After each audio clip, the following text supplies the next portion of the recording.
उसके जाप करने से आपका एक गारंटीड है, जन्म मरण मिट जाएगा, यो रोग कटेगा।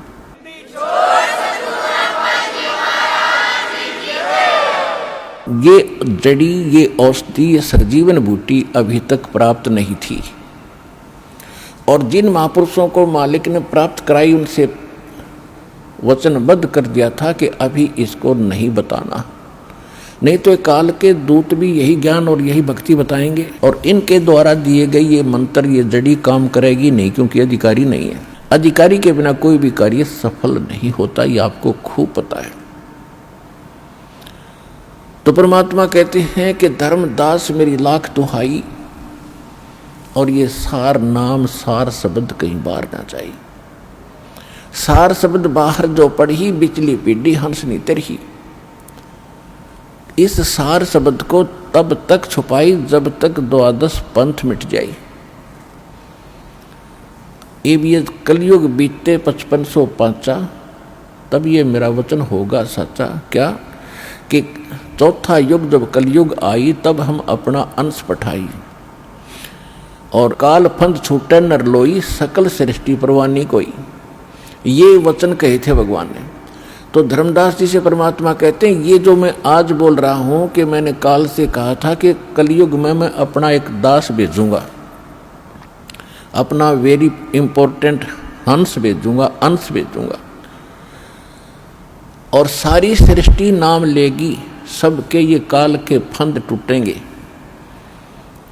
और ये मेरा वचन कब सच्चा नजर आएगा? जब तक वो समय नहीं आएगा तब तो मेरी इस वाणी को कोई समझेगा नहीं, किसी का विश्वास नहीं होगा कि सारा एक का भक्ति करेगा, एक का भगवान की। तो परमात्मा ने निर्णय कर दिया था, कलयुग बीतता 5505, जब यो वचन मेरा होगा साचा। 1997 में 5505 कलयुग बीत जाता है।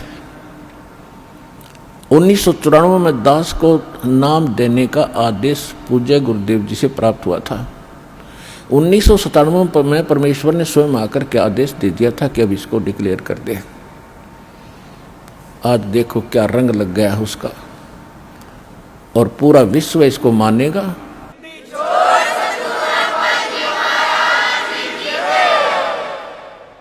परमात्मा ने कहा था कि सोहम शब्द हम जग में लाए। सोहम शब्द तो बहुत पहले से डिक्लेयर कर रखा है, भगवान ने शिव जी को दे रखा है। शंकर भगवान इसी का जाप करते हैं, इनके शिष्य हुए थे। सोहम शब्द हम जग में लाए, लेकिन ये किसी वेद शास्त्र में नहीं है। सोहम शब्द ना गीता में, ना वेद में, ना पुराणों में। पुराण तो इनकी बनाई हुई है ऋषियों की, ये अगर वेदों से मेल नहीं खाती, कोई यूज नहीं उनका। वेद प्राचीन ग्रंथ हैं, उनमें कोई सोहम नाम नहीं मिलेगा आपको।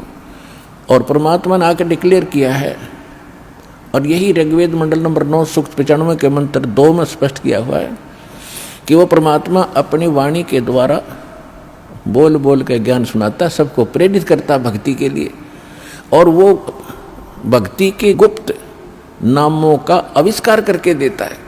परमात्मा कहते हैं, सोहम शब्द हम जग में लाए, और सार शब्द हमने गुप्त छुपाए।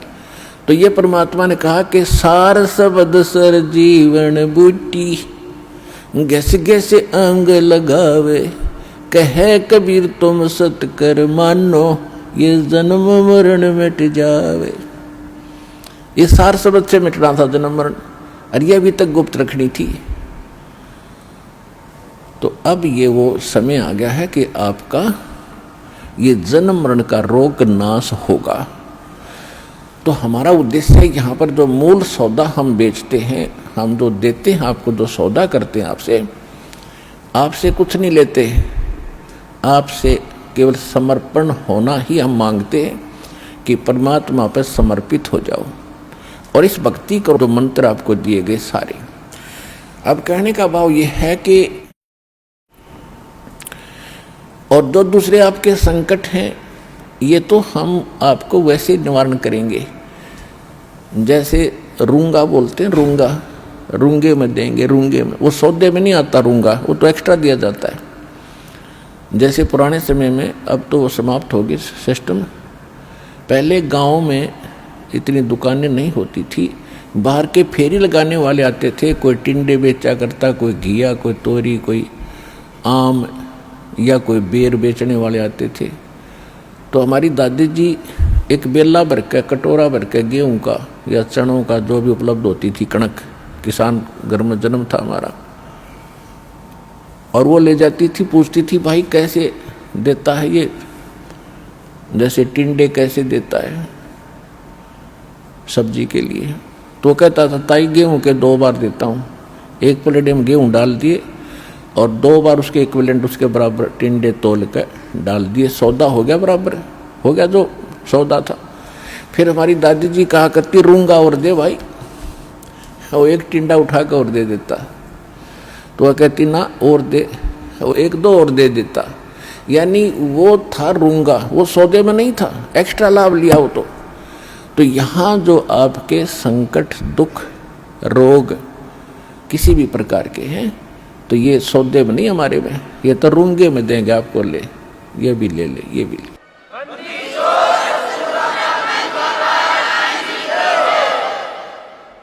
और पुण्यात्माओं, दास बार बार कहता ये एक डूब बाट के गीत नहीं है, ये उस समर्थ की महिमा है, उस समर्थ का ज्ञान है, उसके दिए हुए विधि भक्ति मंत्र हैं, इनसे वही लाभ होगा जो दास बता रहा है, भगवान ने बताया है। अब जैसे जब तक हम सुखी हैं तब तक हम कोई भी भक्ति कर रहे हैं, किसी भी देव की, किसी इष्ट की, या ना कर रहे हैं, तो आपके वही प्रारब्ध के, किस्मत के कर्म ही आपको प्राप्त हो रहे हैं। जैसे किसी ने इन्वर्टर की बैटरी चार्ज कर रखी है, वह फुल हो ली और फिर चार्जर लगाया नहीं, तो वह फिर भी काम कर रही है, चार्जर हटा रखा है, चार्जर है ही नहीं आसपास भी, और ना चार्ज लगाने की कोई बिजली उपलब्ध है, तो फिर भी वो चल रही है, खूब काम कर रही है, पंखे भी, लाइट भी खूब चल रही है। तो जब तक वो बैटरी चार्ज है तब तक तो नो प्रॉब्लम,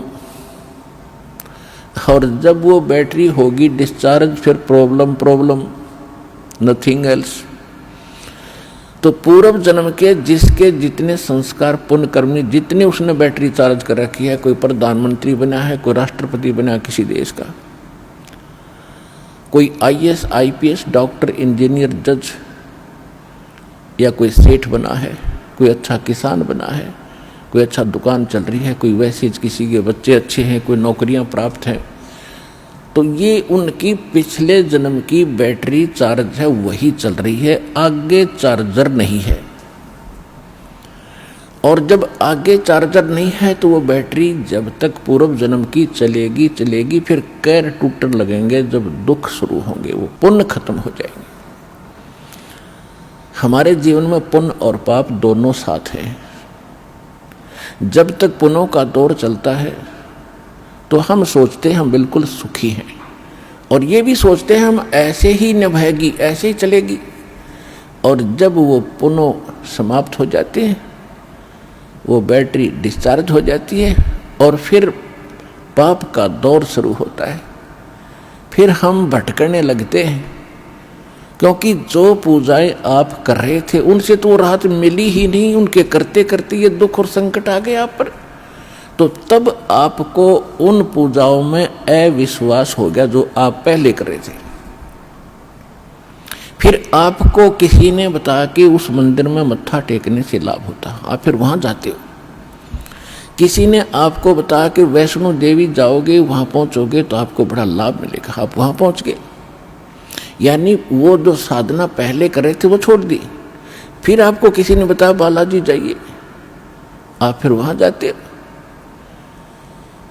तो कहने का भाव ये है कि जब आपके पाप कर्म का दौर शुरू हुआ और जिन साधनाओं को करके आप निश्चिंत बैठे थे, हम बिल्कुल सुखी हैं, तो उन्होंने आपका साथ नहीं दिया, क्योंकि वो साथ पहले भी नहीं देने वाली थी। उस समय आपको कोई कहता कि साधना कर रहे हो ये ठीक नहीं है, आपको लाभ नहीं मिलेगा, तो आपको कभी विश्वास नहीं होता, न आप मानते हो। और फिर जब संकट आते हैं फिर आप सभी मान जाते हो। तो कहने का भाव ये है दास का कि आज आप यहाँ जो आए हैं, आपके पूर्व जन्म के संस्कार व बैटरी कति खत्म हो ली। अब हम देंगे चार्जर उस परम पिता की पावर के लगाने का, ये भक्ति विधि। और फिर आप उस चार्जर को लगाए रखना आखिरी सांस तक, कनेक्शन ना कटने देना। तो आप इस जीवन में सुखी रहोगे और सतलोक चले जाओगे, आपकी भक्ति बहुत बढ़ जाएगी, आपके संकट भी नाश होंगे। तो आप यहाँ आए हो जो इस ज्ञान को समझ जाएंगे। यहाँ पर दो प्रकार के प्राणी पूरा लाभ उठाते हैं। एक तो ज्ञान समझ कर आते हैं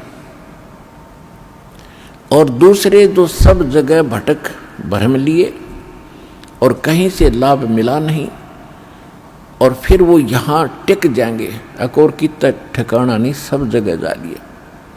तो फिर उनकी व्यवस्था होगी, मजबूरी होगी यहाँ आने की, और यहाँ आते रहे तो वो लाभ मालिक देगा। और फिर हम ज्ञान सुनाते हैं यहाँ बैठाकर आपको। तो यहाँ आपसे प्रार्थना की जाती है, जब तक सत्संग चले आप सब चिंताएं और इधर उधर की गल्ला बातें छोड़ के ध्यान से सत्संग सुनो। चाहे कोई रोगी है, चाहे कोई संकट है किसी प्रकार का, आप एकाग्रचित्त होकर सत्संग सुनोगे तो राहत मिलेगी और ये ज्ञान ग्रहण होगा। इस ज्ञान से आपको 70% लाभ तो ज्ञान से मिलेगा। लाभ का मतलब है आत्मा में दृढ़ता आवेगी हर प्रकार की, और 30% फिर बाकी जो संकट है वो आपकी भक्ति और लाभ से होगा।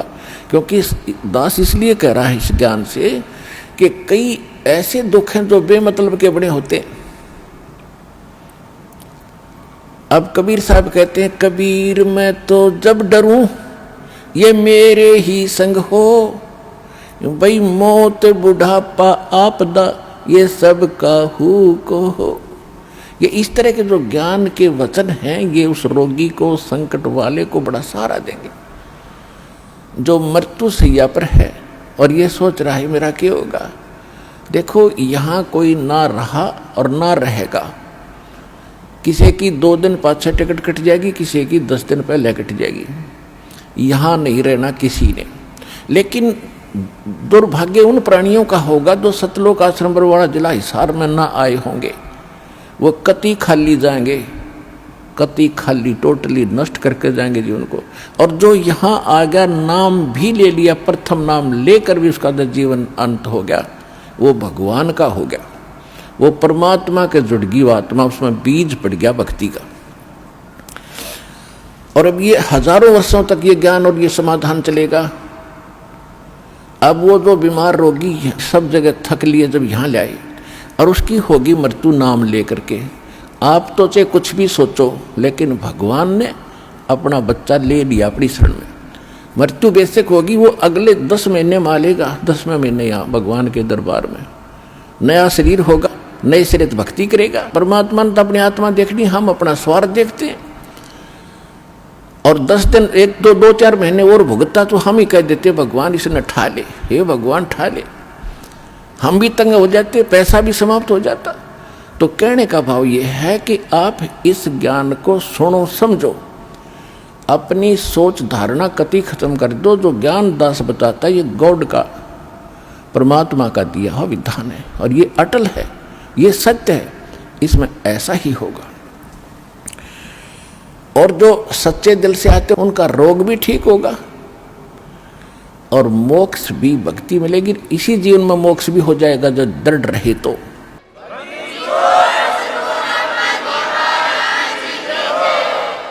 इसके अतिरिक्त और भी बहुत सी, क्योंकि ये विधान है भगवान का और आप हो बच्चे पहली कक्षा, दूसरी, तीसरी के। अब जैसे कानून की किताब को तीसरी चौथी कक्षा का बालक कैसे समझ पाएगा, लेकिन बार बार दास समझाएगा तो आपके हृदय में ये अवश्य जचेगा, विश्वास होगा, क्योंकि ये गॉड गिवन स्पिरिचुअल नॉलेज है, परमात्मा का दिया हुआ अध्यात्म ज्ञान है। तो जब आप यहाँ आ गए और सच्चे दिल से भक्ति करने लग गए, तो जितने भी सांस इस सिमरन में आपके गए, और वो आपके गुड अकाउंट में है, और बाकी का जो समय आपने चाहे राष्ट्रपति बनकर व्यतीत कर दिया वो व्यर्थ बताया है। तो यहाँ आने वाले जितने भी भक्त हैं, चाहे रोगी हैं, तो किसी प्रकार का उनको संकट है, तो उनके लिए वो दुख वरदान बन गया। वो भगवान से मिलेंगे, उनका जीवन सफल होगा, उनके सब दुख दूर होंगे और भगवान के विमान में बैठकर सतलोक जाएंगे। ये लिखवा लो मेरे पे।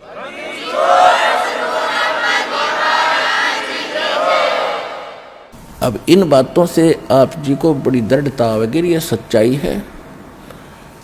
कबीर साहब कहते हैं, कबीर मैं तो तब तो डरूं जब मेरे अकेले के साथ कोई न्यारी कहानी बनती हो और मीच बुढ़ापा आपदा ये सब का हुक हो, सबकी मृत्यु होगी, सब पर संकट आएंगे और एक दिन सब ने यहाँ से ये वृद्धावस्था भी सब में आओगी। और जब हमारी शरण में आप आ जाओगे, परमात्मा कहते हैं, जब हमारी शरण में आ जाओगे तो फिर आपको इन दुखों से निवारण होगा। अब जैसे मृत्यु भी होगी तो आम व्यक्ति की तरह नहीं होगी जो भक्तिहीन मरा करते हैं। कबीर साहब कहते हैं, आए हैं सो जावेंगे ये राजा रंक फकीर, एक सिंहासन चढ़ चले एक बंदे जात जंजीर। अब जाना तो सब ने है, भगवान चले गए छोड़ के इस गंदे लोक में, बता कोई रहने की जगह है। आज आप जिन कोठियों को बनाकर, मकानों को बनाकर अपना मान गए, आपकी होगी मृत्यु। आप 50 वर्ष के बाद, 30 वर्ष के बाद, दोबारा 20 वर्ष के बाद वापस आओगे तो वह पता नहीं कितने टुकड़ों में बट चुकी होगी। पोता पोती पता नहीं कितने कुछ ना अपनी अपनी कोठड़ी बांटे बैठे होंगे, और आपने बढ़न भी ना दे, उसमें प्रवेश भी ना कर दे। तो क्योंकि भाई भाई नहीं देता 1 इंच, और पिताजी का तो बहुत दूर नंबर, दादाजी का तो बहुत दूर नंबर है। तो कहने का भाव यह है, यहाँ से मन हटाओ, जो लोग ठीक नहीं, आप यहाँ मजबूरी और अज्ञानता से फंसे पड़े हो। अज्ञानता भी नष्ट होगी, मजबूरी भी समाप्त होगी, क्योंकि हम समर्थ की शरण में आ चुके हैं। अब आपके ऊपर काल का कोई विधान काम नहीं करेगा, दयाल का करेगा, यदि आप भगवान की मर्यादा में रहोगे। जब लग हंसा हमारी आना, काल लगे ना तेरा माना। भगवान ने कह दिया था इस काल को कि जब तक मेरी आत्मा मेरी मर्यादा में रहेगा तो तेरा अटैक नहीं होगा उस पर। हम गलती स्वयं ही करते हैं। अब जैसे ये शेड बना रखा है, चाहे ओले आओ, चाहे वर्षा हो, तूफान आओ, आप इसके नीचे शरण में बैठे हो, आप निश्चिंत हैं। और आप अपनी गलती से बाहर निकल गए उस दौरान, तो ओले भी सर फोड़ेंगे और वर्षा भी आपको भिगोएगी। आप अपनी गलती से कर गए वो गलती, तब आप दुखी हुए। तो भगवान की शरण छोड़कर हम कहीं भी और किसी भी अक्षेत्र में जाएंगे। अक्षेत्र का मतलब ये नहीं है कि आप काम धंधा ना करो। अक्षेत्र का मतलब अध्यात्म मार्ग में हम किसी और की बात मानकर उसकी सत्संग या कोई ऐसा ग्रहण करने जाएंगे तो वहां काल का अटैक होगा, क्योंकि भगवान की शरण हट गई आपसे। उसके लिए क्या बताया है पुण्यात्माओं? कहते हैं सतगुरु वही होता है जो सच्चा ज्ञान दे। और सच्चा ज्ञान कहाँ से प्रमाणित होगा? हमारे सदग्रंथों से या उन महापुरुषों के अनुभव से जिन्होंने भगवान को पाया है। आदरणीय गरीबदास साहिब जी, गांव छुडानी, जिला झज्जर, हरियाणा वाले, ये 1400 एकड़ जमीन, 2500 बीघा, जो राजस्थान में आजकल बीघा चल रहा है शायद, वो लगभग आधा एकड़ से भी ज्यादा होता था, 1.25 एकड़ के करीब 1 बीघा होता था। तो ऐसे 2500 बीघा के किसान थे, जाट थे गरीबदास जी, और उनको परमात्मा मिले थे सतलोक से आकर, जैसा भगवान मिला करते अच्छी आत्माओं को, दृढ़ भक्तों को, और सतलोक ले गए थे। और वहाँ सब व्यवस्था दिखा के उनको वापस छोड़ा था। गरीबदास जी को मृत जानकर 10 वर्ष के बालक थे, मृत जानकर चिता पर रख दिया था। उस समय भगवान ने ऊपर सब कुछ दिखाकर वापस छोड़ दिया था, वह जीवित हो गए थे। उसके बाद उन्होंने आंखों देखा उस परम पिता कबीर भगवान की महिमा का गुणगान कैसे किया है। पंजा दस्त कबीर का सिर पर रखो हंसे, यम किंकर चंप नहीं थारा उधर जावेगा वंशे। गरीबदास जी कहते हैं कि पंजा दस्त यानी हाथ का पंजा, मेर भरा पंजा कबीर भगवान का अपने सिर पे रखना है प्यारी आत्मा, है हंस आत्मा, ये भक्त, और आपका कुल उद्धार हो जाएगा। आपका तो उद्धार होगा ही होगा, आपके आने वाली संतान का भी 101 पीढ़ी तक आपका कल्याण हो जाएगा।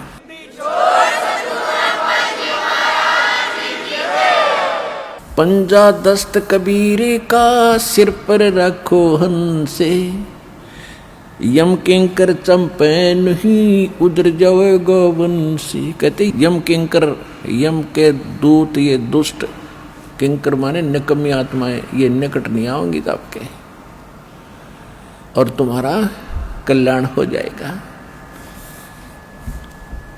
दर्द बंद दरवेश हैं ये सतगुरु पुरुष कबीर, नाम लिए बंद छूटे हैं और टूटे जम जंजीरे।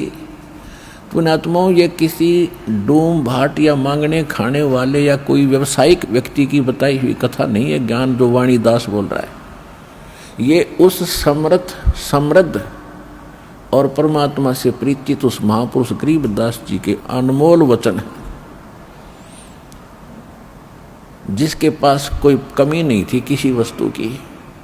गांव के सैकड़ों लोग उनके खेतों में गुजारा किया करते थे। उस समृद्ध की वाणी है। कोई नहीं सोचा किसी ने अपना खाने पीने के ढंग के लिए ही कोई वटपट कर रखी होंगी, नहीं, परमात्मा को देख कर ज्ञान बताया है।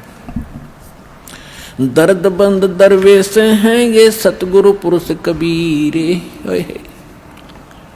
कि दर्द बंद दरवेश, दरवेश माने महात्मा संत, और हमारे दर्द को समझने वाले एक यही महापुरुष है। क्योंकि जब परमात्मा यहाँ आते मनुष्य जैसे होते, वहाँ भी मनुष्य जैसे ही, लेकिन यहाँ अपना हल्का तेज पुंज का शरीर बनाते हैं, साधु संत के रूप में रहते हैं, तो सतगुरु की भूमिका भी करते हैं और भगवान वो होते ही है। तो यहाँ गरीबदास जी ने अपने भगवान कबीर साहब की उपमा सब तरह से की है। दर्द बंद दरवेश हैं ये सतगुरु पुरुष कबीर। सतगुरु तो यहाँ है, सच्चा ज्ञान देने वाले, और पुरुष माने परमात्मा, और कबीर वो कबीर। दर्द बंद दरवेश हैं ये सतगुरु पुरुष कबीर, और नाम लिए बंद छूटे हैं ये टूटे जम जंजीर। उस कबीर परमात्मा के द्वारा बताए गए विधि मंत्र नाम के जपने से आपके सब कर्मों के बंधन नष्ट हो जाएंगे, और काल की जंजीर जो बांध रखी है कर्मों की, ये खत्म हो जाएगी। सतगुरु पुरुष कबीर हैं ये 3 लोक तत्सारे, कोटि 49 पृथ्वी ये 14 भवन उधारे। गरीबदास साहिब जी कह रहे हैं कि सतगुरु पुरुष कबीर हैं ये 3 लोक तत्सार, कि इनके पास, इनकी शरण में आने से ही सभी का उद्धार हो जाएगा, सभी प्राणियों का। सतगुरु पुरुष कबीर हैं ये 4 युग परवाने, ये झूठे गुरुआ मर गए और हो गए भूत मसान। जैसे आप जी को राधा स्वामी पंथ के प्रवर्तक श्री शिवदयाल जी का इतिहास दिखाया, बहुत बार दिखाया है। अब देखो, ये पुण्यात्मा थी, भगवान के लिए तरफ रहे थे, गुरु ठीक मिले नहीं, संत कोई मिला नहीं, पिछली बैटरी चार्ज थी, उसके आधार से थोड़ा बहुत किसी को आशीर्वाद दे दिया, उससे भी राहत होगी, और अपना जीवन नाश किया और करोड़ों को और मिट्टी में मिलाकर मर गया, फिर भूत बना। राधा स्वामी पंथ के प्रवर्तक श्री शिवदयाल जी की ही शाखाएं हैं ब्यास में, उसी के से एक शाखा निकली है सच्चा सौदा सिरसा डेरा और जगमाल वाली, उसी से शाखा निकली है कृपाल सिंह मिशन दिल्ली में, उसी की शाखा जय गुरुदेव मथुरा में, उसी की शाखा है दनौद के अंदर वो ताराचंद वाली, उसी की शाखा ठाकुर सिंह जो कृपाल सिंह का चेला बागी हो गया था। तो कहने का भाव ये है कि आप भूत बना शिवदयाल जी, और ये कितने जीवों को मिसगाइड करके काल के मुंह में डाल गया। तो यहाँ गरीबदास साहब जी भगवान कबीर साहब के बारे में कहते हैं कि सतगुरु पुरुष कबीर हैं ये चारों युग प्रमाण, झूठे गुरुआ मर गए वो हो गए भूत मसान। अब वो झूठे गुरु से, नकली गुरु से भूत बन गए शमशान घाट में, तो उनकी अंतिम संस्कार हो गया, उधर से वह धक्के खाते फिर रहे भूत बन गए। अब कबीर साहब कहते हैं हम चारों युग में परमात्मा आते हैं। सतयुग में सत सुकृत कह टेरा, त्रेता नाम मुनिंदर मेरा, द्वापर में करुणा में कहाया, कलयुग नाम कबीर धराया। अब यहाँ गरीबदास जी भी कह रहे हैं सतगुरु पुरुष कबीर हैं ये चारों युग प्रमाण, ये झूठे गुरुआ मर गए और हो गए भूत मसान। झूठे गुरु के आश्रय कदे न उदर जीवे, सच्चा पुरुष कबीर हैं ये आद परम गुरु पीवे। सतगुरु पुरुष कबीर की कोई न चल है गैले, बिना पंथ पग धरत हैं गगन मंडल में सैले। बिना नीम के नगर में ये बसते पुरुष कबीरे, शिव ब्रह्मा दिख थकत हैं कौन धरे जा धीरे। लख लख योजन उड़त हैं ये सुर नर मुनिजन संत, ऊंचा धाम कबीर का कोई न पावे अंत। अब क्या बताते हैं कि साधु संत ऋषि महर्षि देवता समाधिस्थ होकर के लाखों लाखों ऊपर कोष तक योजन तक समाधि में चले जाते हैं, लेकिन वापस थक कर बैठ जाते हैं। जो साधना ये करते हैं ये वहाँ नहीं जाया जा सकता। तो यहाँ कहते हैं लख लख योजन उड़त हैं ये सुर नर मुनिजन सुनते, ऊंचा दाम कबीर का कोई न पावे अंत। सतनाम के जाप से बाजे अनहद नाद, तोबा परमेश्वर कबीर की ये छूटे सभी उपाद। अब क्या बताते हैं गरीबदास साहब जी कि जो सतनाम है परमात्मा का, उससे वो अनहद नाद जो वास्तविक है वो प्रकट होगा। जैसे अन्य नाम जपते हैं जो राधा स्वामी वाले या कोई और नाम ना भी जपते, कान कुन बंद करके अंदर जो धुन सुनते हैं, ये धुन वो वास्तविक नहीं है। जैसे एक ढोलक होती है, ढोलक, उसको बजाने के लिए एक विशेष प्रकार का एक डंडा सा होता, छोटा सा, उसका प्रयोग होता है और वो सही सुर में सुर मिलाता है, उसकी वास्तविक तान देता है, वास्तविक धुन उससे प्रकट होती है ढोलक की।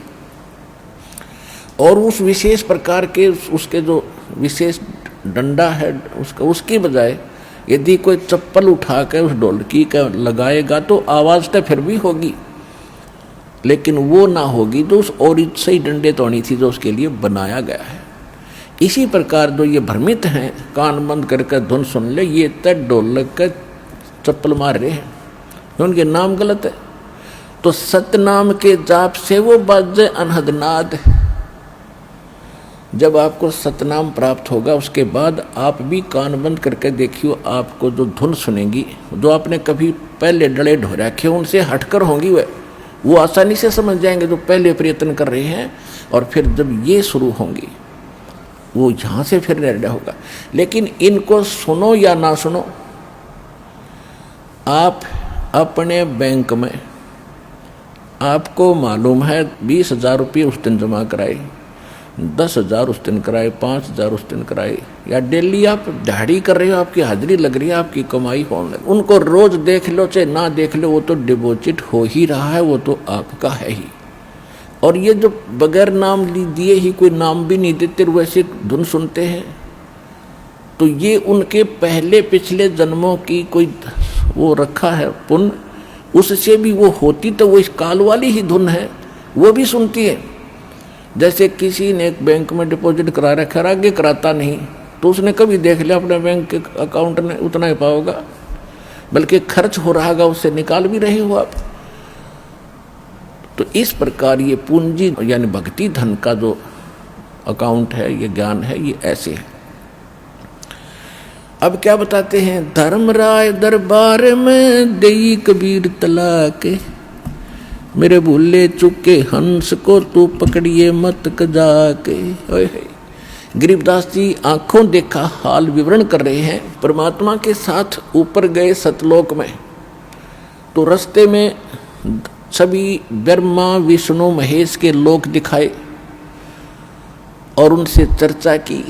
जहाँ भी परमात्मा जाते थे, ये अध्यात्म मार्ग एक ऐसा है, सामने वाले को बताने की जरूरत नहीं मैं कौन आ रहा हूँ। अपने आप इस भक्ति का प्रबल, जिसके अंदर अधिक भक्ति शक्ति है, सामने वाला अपने आप नतमस्तक हो जाता है। उसको स्वयं एहसास हो जाता है कि तेरे से कोई बड़ी शक्ति का युक्त व्यक्ति है, तो स्वयं उनको विशेष शिष्टाचार करता है। तो जहाँ भी गए, जिस भी देव के पास, ब्रह्मा विष्णु महेश के पास, दुर्गा के पास, जहाँ भी किसी देव ऋषि के पास परमात्मा पहुँचे, तो सब ने विशेष सत्कार किया। और जब धर्मराज यानी यहाँ का न्यायाधीश है इस ब्रह्मांड का, उसके पास जब परमात्मा पहुँचे, तो वो अपने आप खड़ा हो गया, कुर्सी से दूर जा खड़ा हुआ और करबद्ध होकर।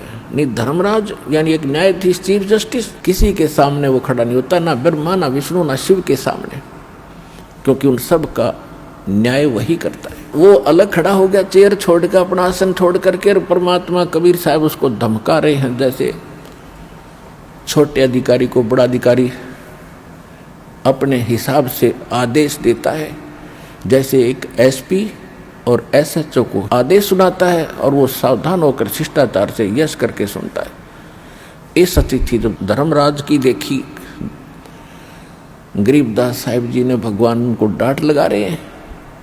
क्या कहते हैं, धर्मराज दरबारे में देई कबीर तलाके,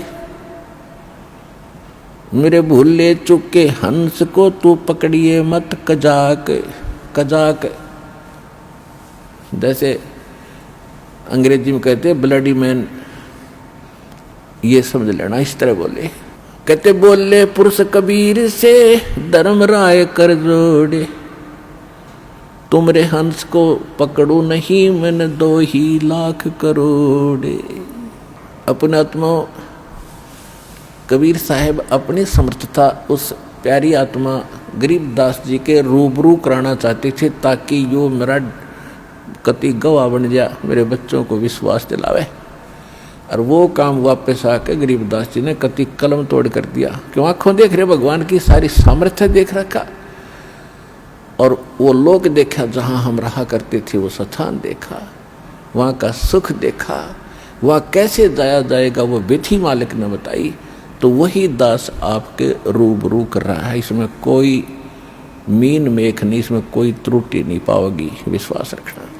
अब धर्मराज कहने लगा कि हे परमात्मा, मेरी मजबूरी है एक, कि जिन्होंने आपकी शरण में आने से पहले जो गलतियां की हैं, किसी ने शराब पी है, कोई परनारी के साथ गलतियां की हैं, या कोई और चोरी जारी फंड किए हैं, तो उनके अकाउंट में मेरे पास वो पाप डिपॉजिट है, उनका तो दंड मुझे देना पड़ेगा, मेरी मजबूरी है। क्या कहते हैं, मदहारी जारी नरा जो भांग तमाकू खाही, पर दारा पर घर तक जिनको ल्यूं अकनाही। कहते हैं मद आहारी शराब पीते हैं, मांसाहारी और जारी करते हैं जो परिस्त्री गमन करते हैं, और भांग तमाकू खाही, परदारा दूसरे की औरत को तकते हैं, परदारा पर घर तक है, दूसरे के घर की तरफ, उनके धन की तरफ बुरी नीयत रखते हैं, जिनको ल्यों अकनाही, उनको पकड़ूं के नहीं। फिर अपनी व्यवस्था बताते हैं। धर्मराय विनती कर सुनियो पुरुष कबीर। धर्मराज विनती करता कर जोड़ के सुनना है भगवान कबीर। धर्मराय विनती करे सुनियो पुरुष कबीर, जिनको तो पकड़ना पड़े और जड़नी पड़े जंजीर। हमारे विधान में इनको पकड़ना पड़ेगा और इनको जंजीर से भी बांध कर इनकी पिटाई भी करनी पड़ेगी, दंडित भी करना पड़ेगा। धर्मराज क्या कहते हैं कि कर्मों से तीरथ थे अब जो शरण कबीर, जिनको निश्चय मारूंगा मैं काढ़ों बल तकसीर। यानी जो पहले के दंड थे वो तो मुझे देने पड़ेंगे। और परमात्मा क्या कहते हैं, पहले किए सो बख्श हूं आगे करे ना कोई। कबीर कहे धर्मराय से नाम रटे मम सोई। करम बरम ब्रह्मंडे के मैं पल में करहूं नेश, जिन हमारी दुहाई दी सो करो हमारे पेश। अब क्या निर्णय दे दिया, उसको क्या समाधान बता दिया कि कर्म भरम ब्रह्मंड के मैं पल में करहूं नेश।